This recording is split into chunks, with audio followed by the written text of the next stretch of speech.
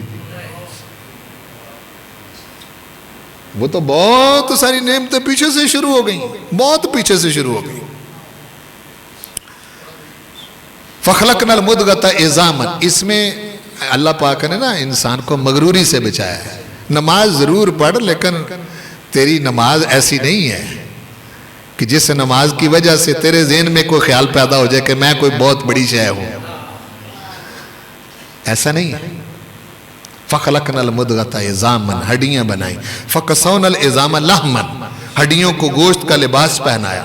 ثُمَّ أَنشَأْنَاهُ خَلْقًا آخَرَ، پھر اس شکل میں جس شکل میں تم اپنے آپ کو دیکھتے اور کہتے کہ میں بھی اور کوئی اور بھی. فَتَبَارَكَ اللَّهُ أَحْسَنُ الْخَالِقِينَ، آواز آتی ہے کہ خود کو دیکھ کر خوش ہونے والے انسان یہ بھی غور کیا کر کہ تجھے اتنا خوبصورت بنانے والا خود کتنا خوبصورت ہوگا. نعمتیں تو وہاں سے شروع ہوئی. آپ کا ناک بہت خوبصورت ہے تو آپ کی مرضی سے تو نہیں بنا.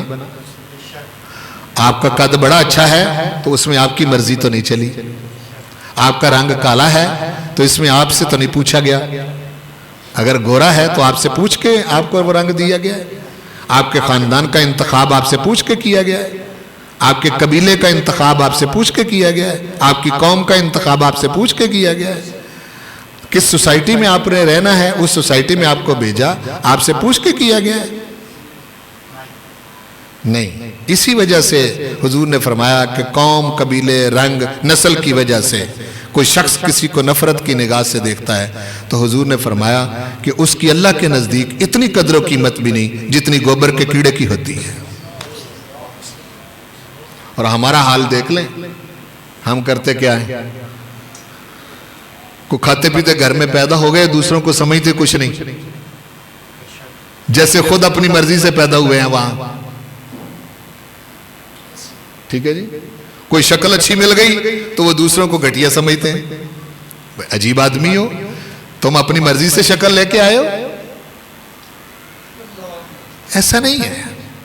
قدم قدم پر پروردگار کی انسان کے اوپر کرم نوازیاں ہیں. یہی تو وہ بات فرمانا چاہتا ہے. کہتا تو بہت بعد میں آیا ہے نا، بہت بعد میں تجھے اپنی سمجھ آئی. ہوا عالم بکم اذ انشاکم من الارض، جب زمین سے تیرا کوئی حصہ تیرے باپ کی پشت میں منتقل کیا تھا میں تو تب سے تجھے جانتا ہوں. وَإِذْ أَنْتُمْ أَجِنَّةٌ فِي بُطُونِ أُمَّهَاتِكُمْ، اور جس وقت تم اپنی ماؤں کے رحموں میں جنین ہوتے ہو. ابھی الٹرا ساؤنڈ مشین اس کے بارے میں فیصلے نہیں کر سکتی کہ کیا ہے، اس وقت سے میں تمہیں جانتا ہوں.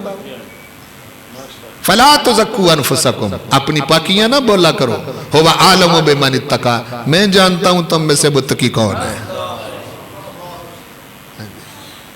نعمتیں انسان کو مغرور کرنے کے لیے نہیں ہوتی. نعمتیں اس لیے نہیں ہوتی کہ انسان متکبر بن جائے. نعمتیں اس لیے نہیں ہوتی کہ وہ بندے کو بندہ نہ سمجھے. نعمتیں اس لیے نہیں ہوتی کہ وہ دوسروں کو کم تر سمجھے، دوسروں کو گھٹیا سمجھے. نعمتیں اس لیے ہوتی ہیں کہ تمہیں نعمت ملی دوسرے کو نہیں ملی، اس پر تم اپنے رب کا شکر ادا کرو. کرم ہے پروردگار تو نے یہ نعمت مجھ کو عطا کی ہے. اس لیے نعمت نہیں ہوتی کہ آپ کو نعمت مل گئی اور آپ دوسرے کو سمجھیں کچھ نہ. یہ کون سی بات ہوئی؟ عجیب آدمی ہو تم، کوئی انسان ہو؟ انسان اس طرح کے ہوتے ہیں. تو اس لیے فرمایا ثُمَّ لَتُسْأَلُنَّ يَوْمَئِذٍ عَنِ النَّعِيمِ، ضرور بھی ضرور تم سے پوچھا جائے گا نعمتوں کے بارے میں. اگر تمہیں صحت ملی ہے تو پوچھوں گا صحت میں کیا کیا ہے. اگر مال دیا ہے تو پوچھوں گا کیسے لیا، کہاں خرچ کیا. اگر تمہیں کوئی اچھا پریسٹیج والا ماحول ملا ہے کہ لوگ تمہاری عزت کرتے ہیں تو یہ بھی ایک نعمت ہے، میں تم سے پوچھوں گا. ٹھیک ہے؟ اگر تم عزت نہیں ہو رہے دنیا کے اندر تو تمہارا اپنا کمال تھوڑا ہے. وہ جس خوبی کی وجہ سے تمہاری عزت کی جا رہی ہے وہ خوبی دی ہوئی تو میری ہے. ہاں جی. اگر تم بہت بڑے صاحب علم ہو اس نعمت کے بارے میں بھی پوچھا جائے گا. بڑے صاحب عمل ہو اس نعمت کے بارے میں بھی پوچھا جائے گا.